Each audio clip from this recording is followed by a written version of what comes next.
Pasiyentin burada dişini çəkəcəyik. Kök görünür burada, balaca bir kök görünür. Bu kökü çəkəcəyik. Düzgündən göründüyü kimi. Belə bir vəziyyətdə bir köktür. Dişi çəkməyə çalışır. Böyük açırıq. Ağrı var mı? Yox. Rahat ol görə bir. 2 ayrılığı olan bir köktür. Bir ayrılık burada, bir ayrılık burada. Tamamdır. Nə? Ha, tamamdır. Qorxdunuz? O fobia. Sadəcə fobia.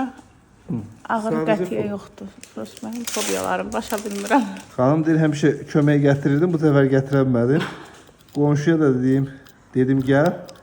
O da deyir gələ bilməyib nəticə. Asırıq. Yana var. Nə? Diş. Yo, diş qutarı. Tutardı mı? Diş var, o bunları da çəkdirməsi. Vallahi olsa çözdüm. Bağını sıxın. Keçmiş olsun deyirik.